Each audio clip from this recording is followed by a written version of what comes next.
Right, welcome back to Quad Pod. I'm getting old. It must be my dementia. I think it's episode 25 or 26, but Yep. we'll go with it. I've got a really interesting person with me, Brian Kennedy. He started his football career at Kilbarry Rangers. Is that right? That's right. Yeah.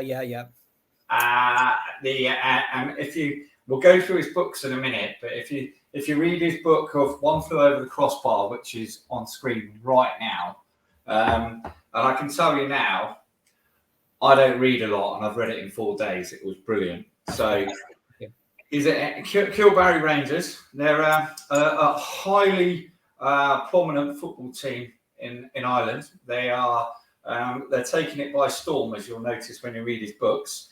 Now, he's been involved in the media, haven't you, Brian? You've been in lots of Irish media and newspapers. Yeah, it's. I write for Waterford FC, which are my local club, but the Exeter thing kind of fell into my lap when I brought the book out because it was such a strange. Because I got the idea when I was flying back from the Brazilian Masters game, and I thought to myself, I said, well, this might make an interesting kind of topic, this Irish guy, because I remember when I came over for the very first game that I met Peter Fox, and he was Darren Robat, and I got a picture taken with him on the field. Yeah. And Peter Fox was astounded that I came over from Waterford to see it. Like, you know, he said there's people across the road won't come to see us. Like, so the media thing kind of fell into my lap because, like, obviously when the book came out, and then ITV done a series called Fans Unlimited, and they featured me on that. And then it was there was a Star, an Asian TV company called Star. They came over and done it as well. Like, you know, if I had €1 for every time I've explained how I came to Exeter, I would be able to buy Exeter City in the morning. Well, I think that was going to be one of my questions. Yes, that's not a problem. Which you've absolutely killed me on, but go for it. Why Exeter City? It was going back actually about 30 years ago now. I think it's the 93-94 season. A cousin of mine was living in Hull in a place called Allenby Road, which is literally around the corner from where Bootferry Park used to be. Yes. And I was over with him for about 4 or 5 days. And being kind of like football, I mean, I've supported kind of Arsenal all my life, but I said, we'll go see a local game, and it happened to be Exeter were playing. If my memory serves me right, it was the year we were being relegated from the old, what would be the League One. I think Terry Cooper was still in charge. And I remember going along to him, and like Bootferry Park was even dilapidated at that stage. And like they were beaten 6-1. They were absolutely hopeless. Yeah. And I remember saying to Gary, my cousin, there was like a huddle of kind of Exeter fans there. And I had no idea where Exeter was, you know, geographically, like. And he said, well, that's like about a 12-hour round trip from Hull. And I was like, Jesus. And then I decided about a month after it, just on a whim, I said, I tell you what, I'll go over and just see him play. No, I didn't know a soul over there. And I went on the Friday night, I went into the Brook Green Tavern, which has been renamed since. And the very first person, by sheer luck, that I spoke to was Keith Hartshorn, and Keith was the commercial manager for Exeter City at the time. And he said, look, well, you got to come up to the ground tomorrow. And like, I got in and he showed me around. And it was a game against, oh, crikey, I think it was Southend United. What I remember vividly was we were absolutely hopeless for 89 minutes and we were 1-0 down. I went to the toilet and Exeter scored 2 goals in 2 minutes. Barry McConnell, I think, got the winner, actually. So I got the kind of the look of the Irish kind of thing after that, and I've been going back ever since. Brilliant. And can I just say, you know, that game you talked about in Hull, I was at that game. Oh, were you? God. I was at uni up that way, and I was at the game. I remember it well. So, I think the club is now safe because you've now done that story. So hopefully now we've got £1 million coming in, and we'll be going for it. Yeah. Now, I'm not going to spoil your book too much, or books, should I say. because there are some great things. I'm going to share a couple of things. We have something in common. We've both broken ankles recently. Well, I broke mine. I haven't written any books, but you know that I think a couple of years ago I spoke to you about me doing a book, which I haven't got anywhere near finishing by the way yet. So, but you sold 1,000 copies in your first 12 weeks of your first book, is that right? Of the Exeter City one, what I done was I took out a loan in my local credit union. We sold about 700 copies, 700 copies. And what I did was then I came over then to Exeter, and I actually had the lads kind of running around, and they were going into the executive box, and we sold another 300 or 400 there. I remember Ian was traveling away with the Exeter City, and Ian went and sold a shed load as well on that, and it over 1,000. There was a small little publisher when it was going out of print. They took it on, and they managed to sell another 200 or 300. So yeah, I think it sold about maybe 1,300 copies, something like that, I suppose, which is not bad for a first. And it definitely needs to go out again. So anyway, let's contextualize your travel to matches, because for those that know me, I live in Northamptonshire, which is hours away, right? And I've done a bit of air travel because of work, but I am nowhere near your level, right? You are unbelievable. So I was confused because when I read your book, am I right in saying sometimes you flew from Waterford, or you got the train to Dublin and then got the what happened was Flybe was a godsend because they flew Dublin to Exeter. That was fine. What I done was kind of I used to come over every 5 weeks, hence the reason I'm separated now. But what I do now is what I used to do is I travel on maybe on a Friday night. I would travel at 1 o'clock in the morning, which is actually Saturday morning, from Waterford to Dublin. I'd wait for the Bristol flight at about 6 in the morning, which got in about 7:30 to Bristol. I then go down to Temple Meads, and then from Temple Meads to down to St James's. But it was crazy doing it, Alistair, because I was getting in, and like with Stuart, who I'd room with Stuart Bordy, and Stuart always puts me up because listening to it, good man. And I used to be knackered by the time the game on. So what I do now is I'd stay over maybe in Dublin on the Thursday, and you can actually fly in. In fairness to Aer Lingus, they have a subsidiary called Emerald Airlines, and they fly into Exeter now, which is great.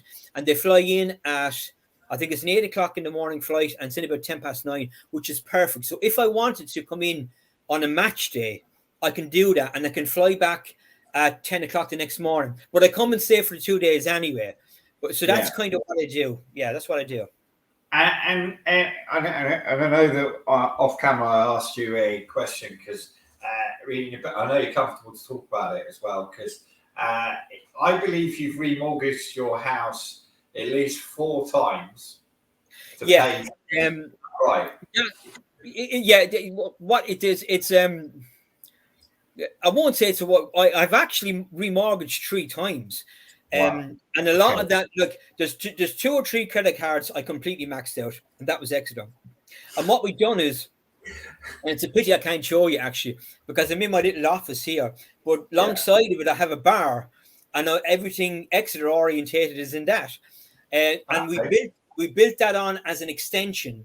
So that was an extension for the bar. So you could say that could have been kind of Exeter as well, like as such, you know. And I did, I ran up kind of an awful lot of bills, kind of like, and now I have a bit of sense about me. But I used to be coming over every 5 or 6 weeks. And it got on a stage where when I was leaving work, kind of like, I mean, when I come back from work, everybody could tell me the score, the Exeter the game, and who scored, because they kind of kept an eye on it as such. And the one thing, and I'll admit it now, the one thing I'm terrified about, because I've grown up as a Gooner from supporting the club in the early 70s, I'm absolutely terrified that one of these days Exeter are going to draw Arsenal in the cup. And it almost happened this year, because when we went out to, was it Oxford was out this year? They drew Arsenal in the next round. You know, yeah. So I'd be in a tough situation there, like I suppose. But no, look, it's been a lovable mistake, the fact that I ended up in Exeter. I could have gone to the Brook Green Tavern that night, not met anybody, gone to the game, come home, and that was it, you know. And I remember, actually, I think it was maybe a week after I was over there, we were playing in the first round of the we played Tamworth in the cup, and I think we got a late winner or late equalizer on that, you know. And I kind of had me Exeter. I bought kind of the jersey and everything, and my wife was looking and said, "This man's insane," you know, as such. But I always say you can't put a price on passion, you know, and that's what Exeter is. Yeah. So, and I get that. I once flew back from Bangkok to watch the Devon Derby. So, and told my work at the time that it was for reasons. So I get what you say about passion, and it's absolutely lovely. Right, your books, right? Yeah. I'm going to focus on a couple of things, and I want to put some of the context in this in terms of where we are there, right, and where we are now, because I know you would have seen a big difference. So I'm going to take you back, if I can. You talk of Carlisle, and it was a midweek game, right? And there were the grand total of 2,532 fans at the park, wasn't there? Yeah. So, firstly, did you flew over for that game? Yeah, is that right? Carlisle game. I've come over for a few midweek games.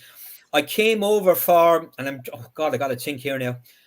I came over for. It was one of the last games of the season in the conference, and we played against Dagenham and Redbridge, which we needed to win. And Les Awful missed. He had a run from the halfway line. I'll never forget it. And we missed out on the playoffs because of it, and I never forgave him for that. The other game I was over for midweek was obviously the United game, which was very funny, because I was coming over on the plane, and Keith O'Neill, who was an Irish international, I think he played for Norwich, I'm not sure. Yeah, and he was looking for a ticket off me. He was coming over on the bum, like such. He didn't get a ticket in it. And we met, actually, Mickey Thomas was down in the centre spot downstairs, you know. So I never liked Mickey Thomas after he got that goal against Arsenal in '92. He had to put him out, like, you know. But it's, do you know something, Alistair? If I think about it now, the logistics of it in terms of traveling and coming over midweek and taking days off of kind of work. I mean, my work now, my writing now kind of more or less is my work. But at the time, it wasn't. And I just didn't think of the kind of the logistics of the whole thing. But I love that. I think the conference was, you know, I've been lucky that, I mean, I wasn't there in the great side, in the 89-90 side. I wasn't over for that. So kind of I fell into it in 1993. Yeah. But, you know, I remember vividly going down, obviously going down when the last game against Southend, the first game against Halifax. I'll never forget Graham Turner, who was very vocal at Hereford United, who wanted us to be docked to 10 points at the time when there was kind of a, you know, and that 1-1 draw against Halifax. And if my memory serves me right, I think Telford bet us 3-0 in the second game or something like that. And, you know, I was like you, I was thinking, oh man, how long are we going to be down here for? You know, so, you know, it's crazy.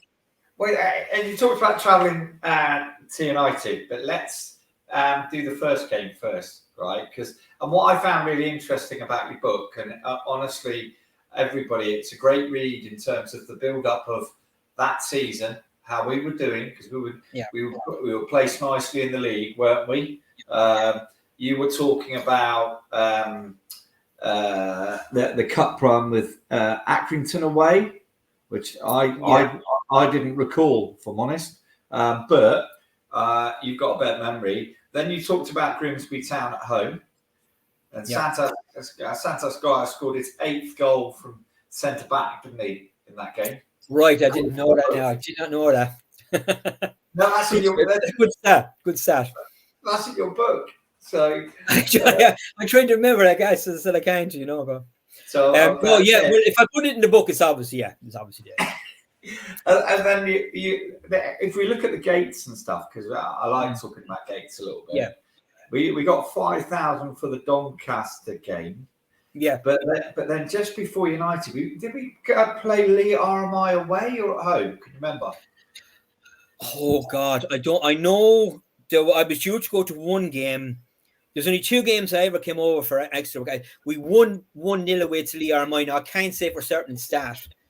I think it was, because I think you're talking about. Yeah, it might have been a 1-0 away win, I think. The only game that I ever came over for that was cancelled was a game against Drylson, which was cancelled about a half an hour. I remember it well. It was on St. Patrick's Day, and England bet Ireland in the rugby as well, which made it a thoroughly miserable experience. But that was the only game I came over for that was cancelled. You know, but even thinking about Drylson, where are they now? God Almighty, you know. Yeah, no, sorry to bring back memories. I'll bring probably a couple of others back. So, talk me through Manchester United then, for you. Right? Yeah, that was funny. Because the draw was on the Sunday morning, and I think we were ball number 64. Yes. And I was up at we had a Christmas function in a hotel, which I was the treasurer of the factory, and we were trying to give out presents, and I was with Santa. I was helping with the presents. I was like, "Would you ever go away and look for this?" But when the number came out straight away, and I tell you a good one that most people don't know about, because Tony Cascarino drew it out. Yes. And I taught myself, because I was the second book and haven't done the first book. When One Flow Over Cosper came out, I got in contact with Tony Cascarino's. But it was his agent, and I said, "Look, this would make a lovely wrap to the story and to the book if you came down to Exeter because you drew out ball number 64." And the agent got back and said, "Well, if you have $5,000, we'll do it." So I told him, I gave him 2 words, and I was disappointed in that. Like, beyond looking for $5,000. Yeah. But that was his agent. Sorry, tell it was 4,000. But I just thought it would have been. I mean, I remember the pictures of Steve Perryman and Alex Ingletop, and they're hopping up and down. And I was trying to simplify this to everybody at home because we were in so much debt, and we had the Red or Dead, which obviously I kind of contribute to as well.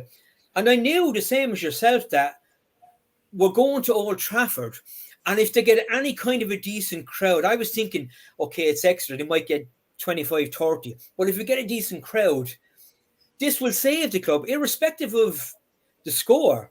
Yeah. And obviously, I'm trying to remember, it was almost a sellout, I think, was it? I think it was near enough. There is, in the nicest way, according to your book, because I think you're right, it was 67,551. I knew it was over 67,000. So, yeah. I'm going to tell you, I don't mind admitting it, I cried when you described United. And afterwards, because you summed it up perfectly. I can remember this well because I was with Bob Adams, and I love Bob as well. And Bob's son Greg was with. We were all up in there, obviously in the stand, and it was so funny because I don't know if you know Bob at all, because Bob is a United supporter, and the amount of abuse he shouted at his team, and I was like, "Well, he supports United." But the way I broke it down was from the start of the game.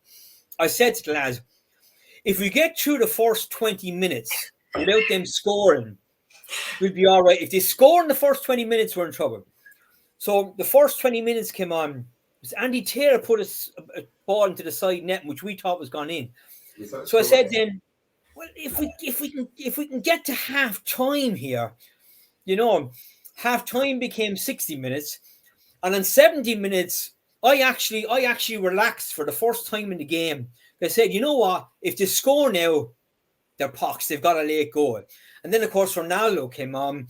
And then we're all in the last minute. But I will, like you and every Exeter City fan listening to this, will never forget that chance Scholes had at the end. Because I just put my head down. Yeah. And Stuart was alongside of me. And the whole game is they're going to score, they're going to score, they're going to score. But when he put that wide, It was just obviously when the final whistle went, I had 12 calls because I had 12 calls in the space of 20 minutes, and I think 2 of my friends got through to me and could hear what was going on because obviously they were listening to. Because I've never seen the Sky Sports, the Jeff Stelling reaction to it, because we were at the game, you know. Yes. But it was sensational. I remember on the train back into the hotel, I can't think of the name of the hotel, but there was a guy who needed to get, there was about 6 stops to get back to Manchester, and he needed to get off from the first stop, but he couldn't because it was rammed with City supporters, and it was.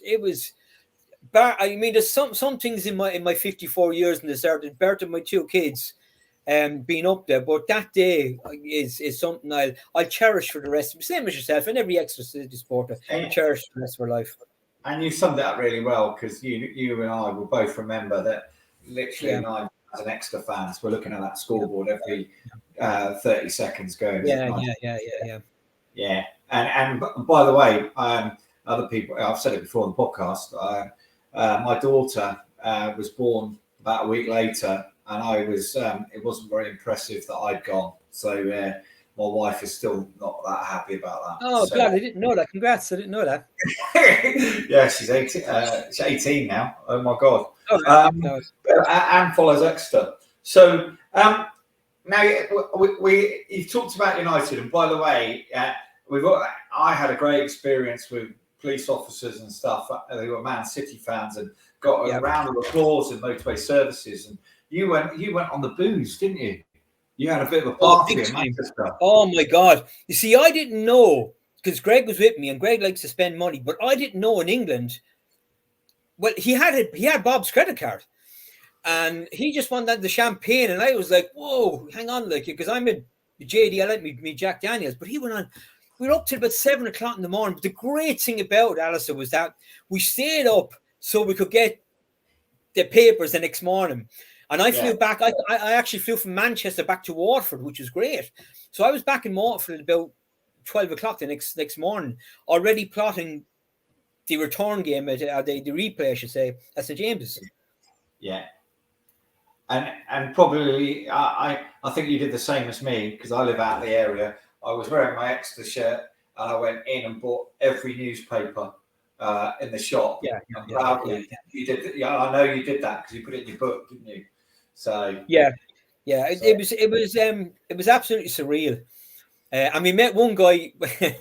We met one guy in the hotel about 5 o'clock in the morning, and he was chatting away, and he said, "This is great." And he said, he happened to know. He said, "Oh, you're Irish Brian." And he got down. He done the Wayne's word. We're not worthy. And I was like, "Get up off your knees, you fucking idiot." You know what I mean?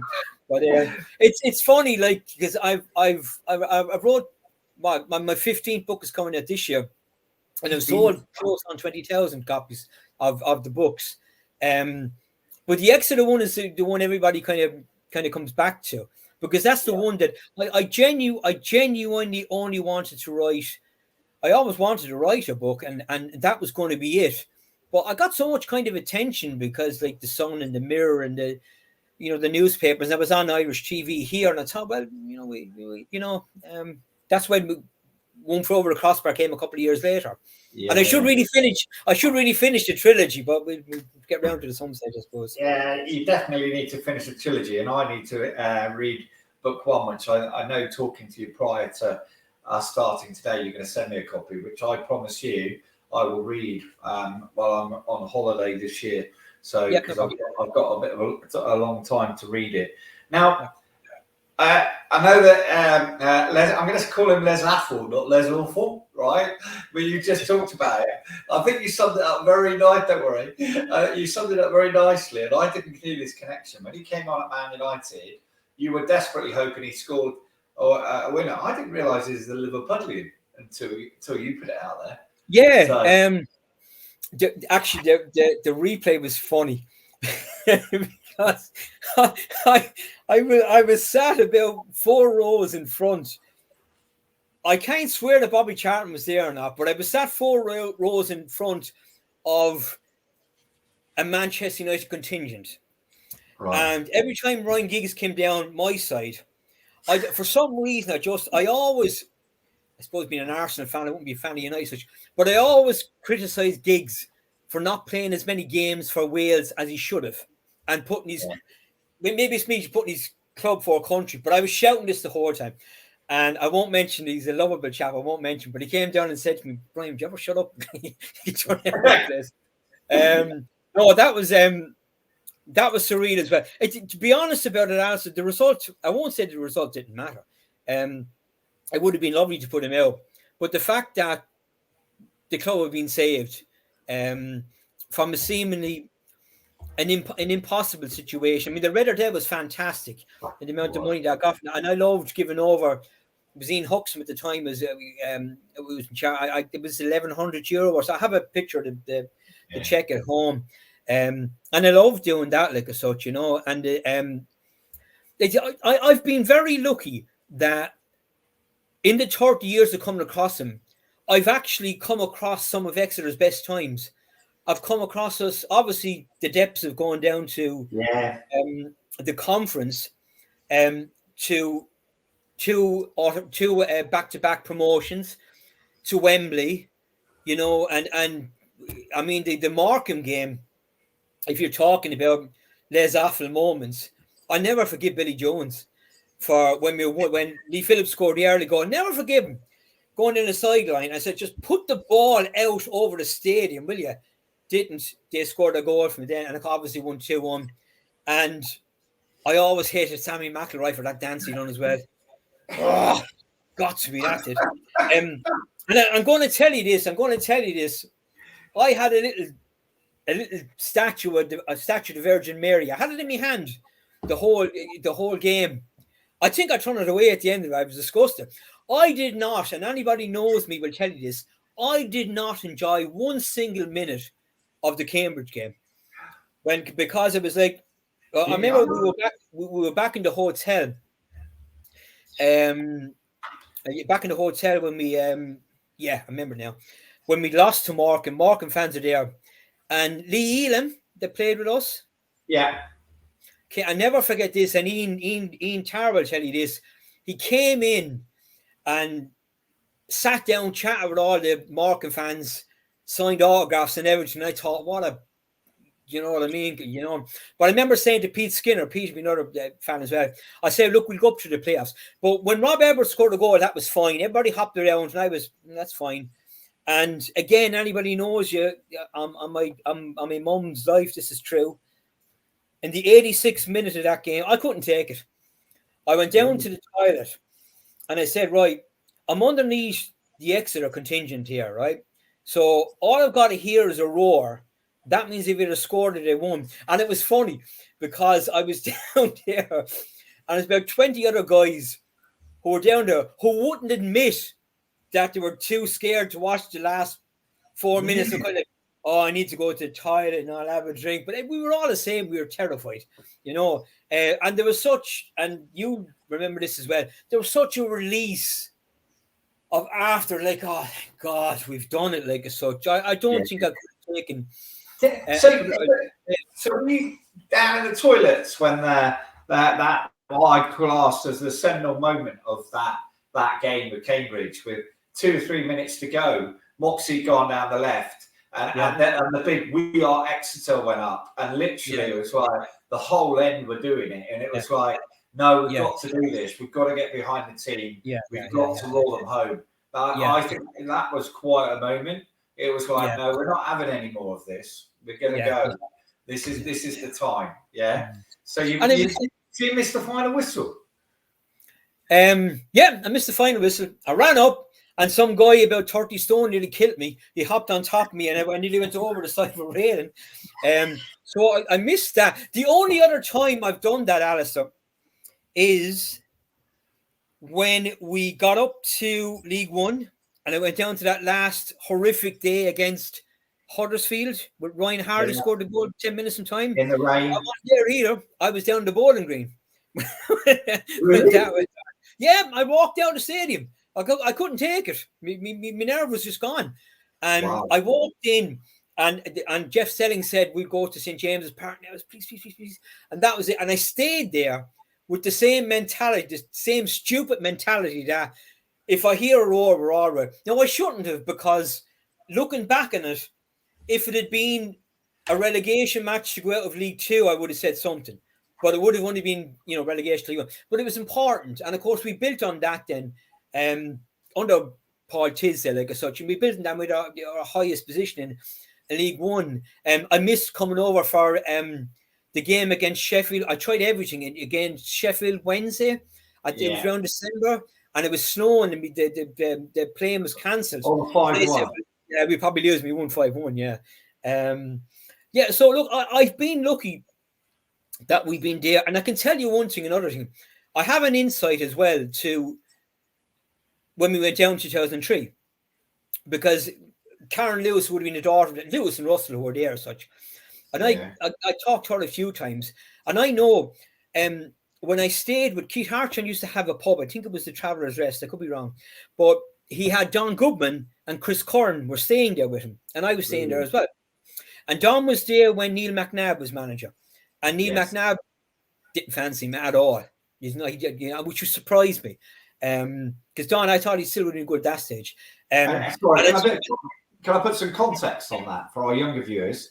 He is the TV pundit that you will know off Sky. Sorry, carry on. Yeah, and he wouldn't have been past his best at that stage.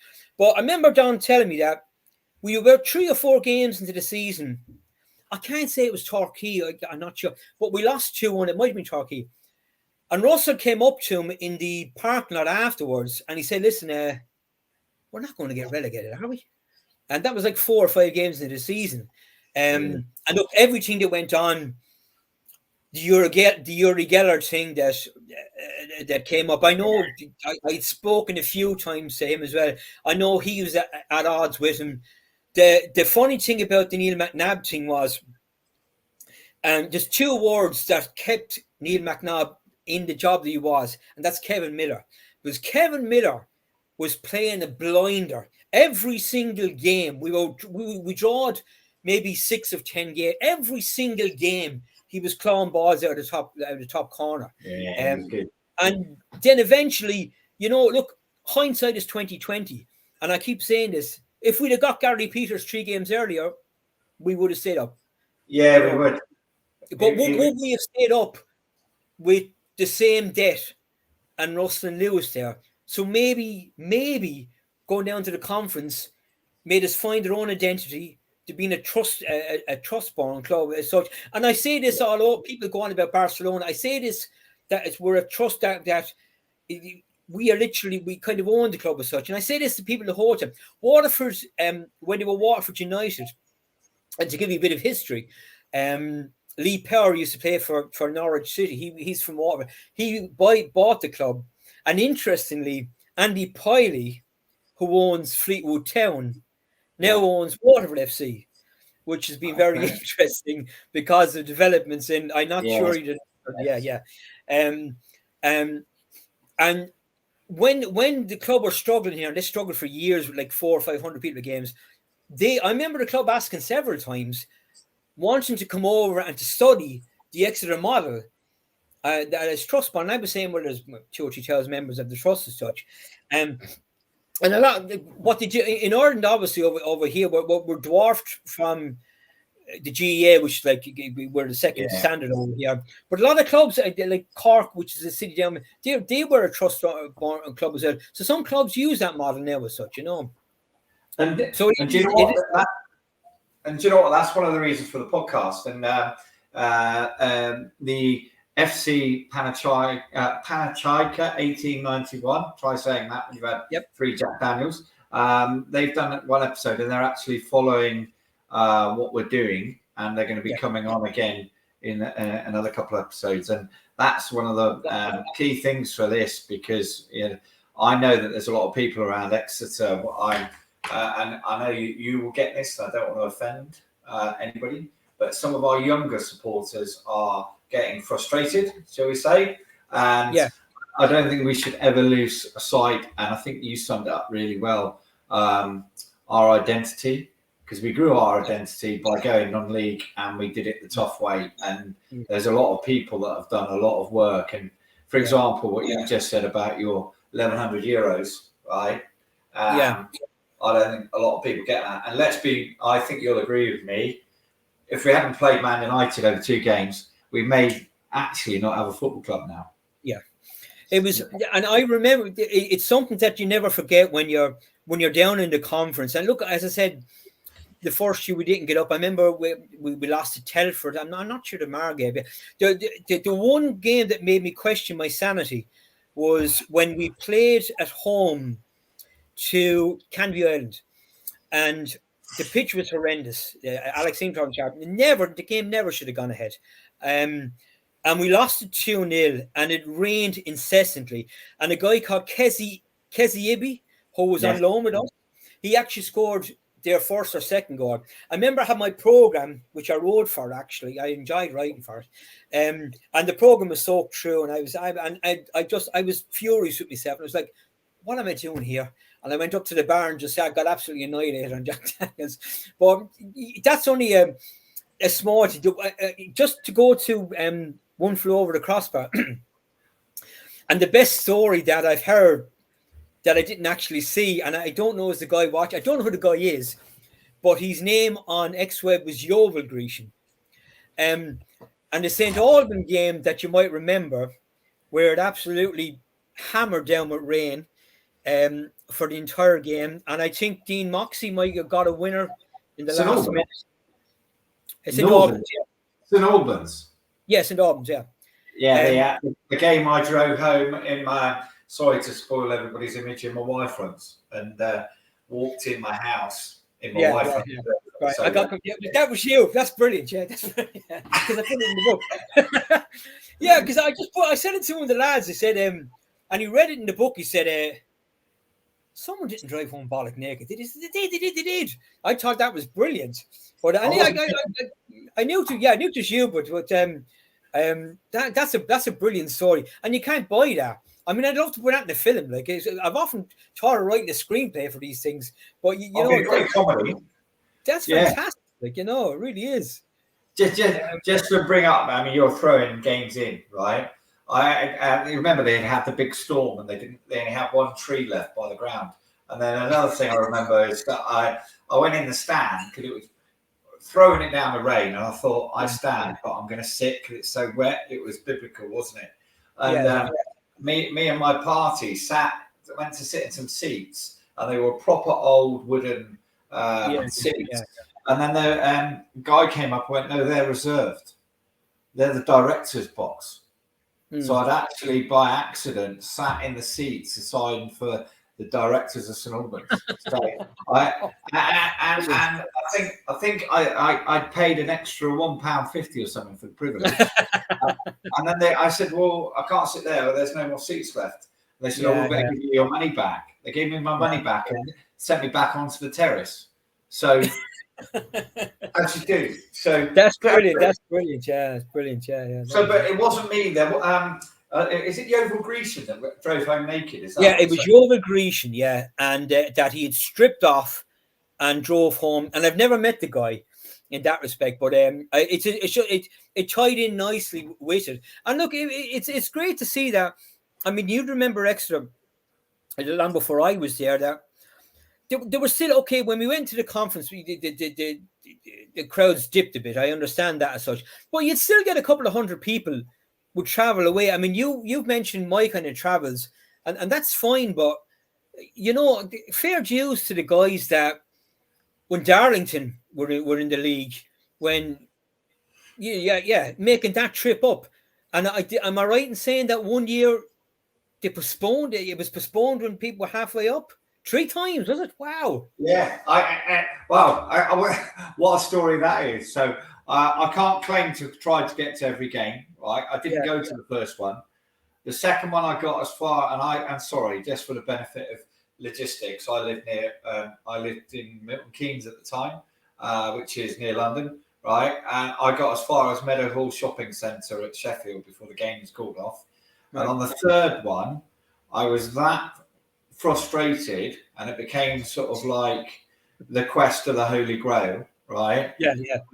I actually took half a day off work, right? My brother and another friend decided to drive up from Exeter, and I was going to meet them drive them up in my company car, right?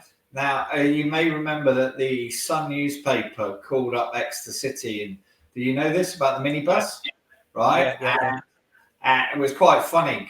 Well, not funny, but they basically took these guys up, free transport, went into some supermarket somewhere near on the M5 near Strensham, and basically wafted a reporter's card saying, we're going to have some alcohol. By the way, it's on you because you're going to get loads of publicity, right? But then they're going up the A1. They've got an Exeter flag on the back of the minibus, and I remember driving past them, and they're all at the side of the road. Everybody's out, and it looks like they're changing the wheel, right? So there's three of us in a car, yeah. So you never leave a man behind, do you? So no, you don't.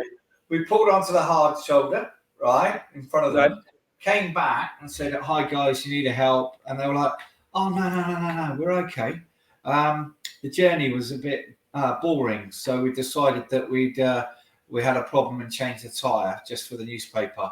And then then we got up there, and a similar thing happened. They got to the turnstiles. I went into met them in a pub, and they got some free drinks, and the pub got a mention on stuff. And then when it got to the grounds, they turned around and went to the turnstile operators.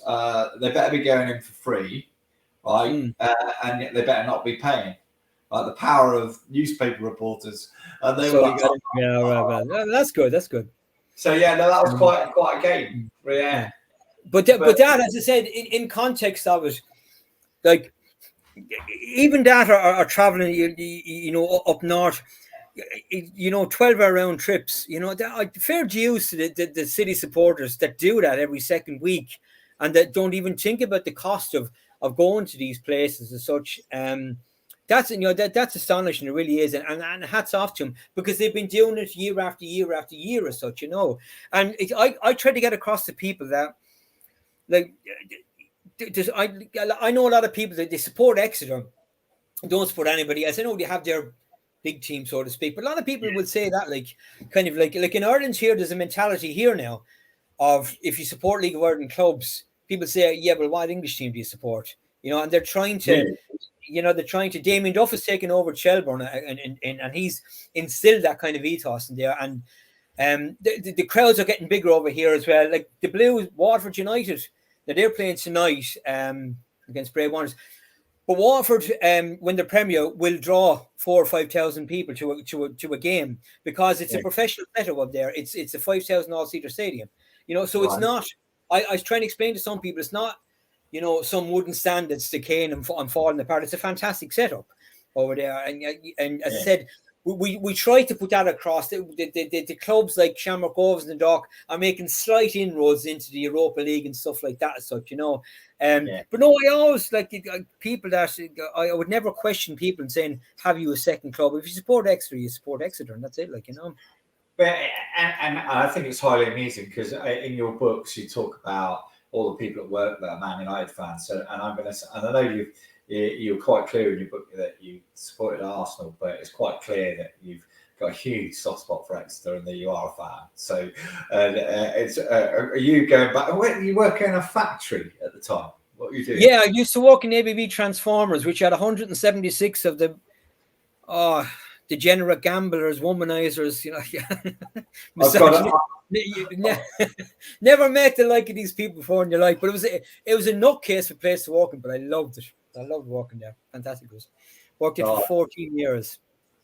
Yeah, and do you know what? I just this is a horrible thing. So I've just looked at the time. Right, we have just been talking for an hour on stuff. It has flown by pretty much. We haven't even. Yeah, exactly. We haven't even covered. We talked about Oxford, and you did that. Your other books, by the way, I'm going to read all of them, not just the Exeter ones, because they are brilliant. And honestly, Exeter City, I'm going to check. They were in the club shop, right? And if they're not in the club shop, I'll talk to Nick Wilde and get them in the shop again. And if you're seriously, a generation of, I'm going to say, under 30, and you haven't got the book, which is quite possible, get the book, right? Because the laughs in there are absolutely amazing. Sorry, books, should I say? Hard sell. Yeah. Yeah, well, I have a couple of books here. I'll send over to you. Like, it's not a problem. And when does the third Exeter City book come out? Putting you under pressure. I don't know. I thought the trilogy would be fine, and I think there's been it's funny actually. I'd say Dave Roberts. You probably don't know he was the late Dave Roberts. He wrote a book a couple of books on Bromley. And he had a film made out of the book called The Bromley Boys. The film came out about 4 years ago. You should check it out. It's very good. And Dave passed away last year, but he wrote 3 or 4 books on Bromley, which first was called The Bromley Boys, then Home and Away was the second, and The Long, Long Road to Wembley was the third. And if you're into non-league stuff, I'd recommend the 3 books. I've a lot of non-league books here that I read at the end, but I'd recommend those 3. Definitely will, because my wife's from Bromley, my long-suffering wife, Nicola. So I'll definitely have a look at that. At the end of your books, you say, you make the comments, life goes on, right? You also said if anybody reads this book and gets as much enjoyment, you would be a happy camper, right? So you're looking at one happy camper. Thank you very much for coming on this time. Thanks for coming. Honestly, it's been the easiest interview I think I've done, bar none. Right? I think I've asked probably no more than 8 to 10 questions, and I know that there's a few I've missed. So, and your son's named after Glenn Cronin, isn't he?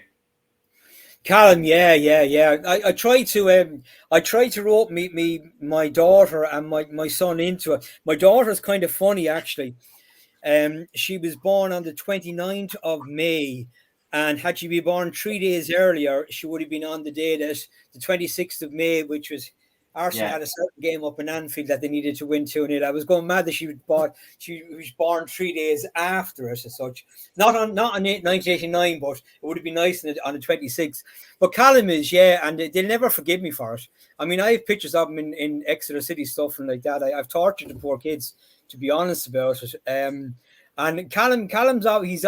Callum is 17 now. Leanna's 22, and he's expressed an interest in coming over. So I'll eventually bring him over to St. James's Park as such. But I will send you some pictures of the bar there as well. Yeah, please send me some pictures. I'll put it on the Twitter. I will. Yeah, that's no problem. Yeah. And also, and I've done it for. And this is a shout out to Euro Grecian.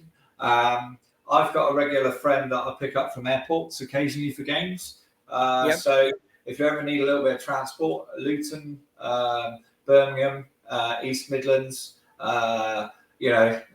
Leeds, Bradford, depends where we're playing. Bear me in mind, because I'm often travelling past the game. Yeah, I will take you up on that. I used to get the guy. I used to do Grecian cabs in town. I used to get the from Exeter to Bristol. I used to pay about 80 quid up to. But he's a great chap. I can't think of the guy's name, but he was fantastic to me. But I will take you up on that. Yeah. If you ever need a run back from Exeter to Bristol, I'm probably at the game, and I will be driving past Bristol. I'll do that every other week. Yeah, that'd be superb, actually. Yeah, that would. Yeah, that'd be great. Yeah. Look, next time you're down, make sure that you come in, please. You've been brilliant. You'll get the next part. I'm going to say thank you for coming on, but before we do, I'd like to do a couple of shout outs, and you'll get this. There's a young lad who had a stroke in youth football up Norwich Way called Austin. He's 13 years old. I've been following it from a distance. I did a little shout out for him in the last episode. I'm delighted to hear that he's now walking and come out of hospital. Oh, that's good. Which is brilliant. And finally, and I don't really want to finish on a low note, but I'm going to dedicate this one to Bill Palmer, who passed this week. That's the way. That's right, yeah. A huge Exeter fan. Often passing me in his Lexus on the M1 on a dark night on his way back to Exeter. Proper City fan. 70 years, a legend of following Exeter. Yeah. That one's for you, pal. Brian, thank you. Not a problem. For coming on. Thoroughly enjoyed it. We'll get you on again, I think.